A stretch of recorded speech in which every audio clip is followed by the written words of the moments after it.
اب ہر شخص، ہر پاکستانی اسلام آباد کا ڈرائیونگ لائسنس حاصل کر سکتا ہے، مگر کیسے؟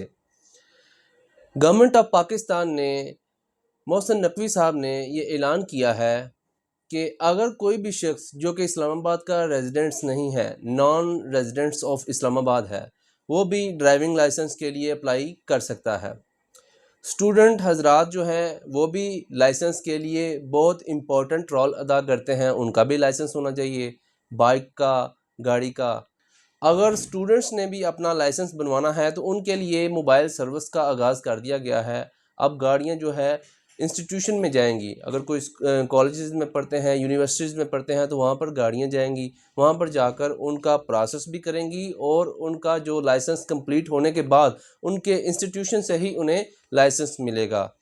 جو بزرگ حضرات ہیں جن کی ایج 70+ ہو جاتی ہے، ان کا لائسنس جو ہے ان کے گھر کے اندر ہی پروسیس ہوگا، وہاں پر ہی ان کی جو بھی ریکوائرمنٹ ہے، ڈرائیونگ ٹیسٹ ہے یا کوئی وائوا ہے، ان کے گھر کے اندر پروسیس ہوگا، وہاں پر کمپلیٹ ہونے کے بعد گھر کے اندر ہی ان کو ڈرائیونگ لائسنس ملے گا۔ یہ بہت اچھی اپرچونٹیز ہیں۔ اور اس کے علاوہ ایک اور اہم خبر ہے کہ اگر کوئی بھی پاکستانی جو کہ اسلام آباد کا ریزیڈنٹس نہیں ہے، اس کے آئی ڈی کارڈ کے اوپر اسلام آباد کا ایڈریس نہیں لکھا ہوا، اور پھر بھی وہ لائسنس بنانے جاتا ہے اور وہاں پر حال مقیم کوئی بھی ایڈریس لکھ لیتا ہے، تو اس کی اپلیکیشن کو ٹرن اوے نہیں کیا جائے گا، اس کی اپلیکیشن کو انٹرٹین کیا جائے گا۔ اور اس کے علاوہ اب سوال یہ ہے کہ آپ نے یہ لائسنس حاصل کیسے کرنا ہے؟ آن لائن آپ اس لائسنس کو حاصل کر سکتے ہیں، اس کی بکنگ لے سکتے ہیں۔ اس کے علاوہ موبائل سروسز جو ہیں وہ پورے اسلام آباد میں جو اہم ایریاز ہیں وہاں پر اس کا کام کر رہی ہیں۔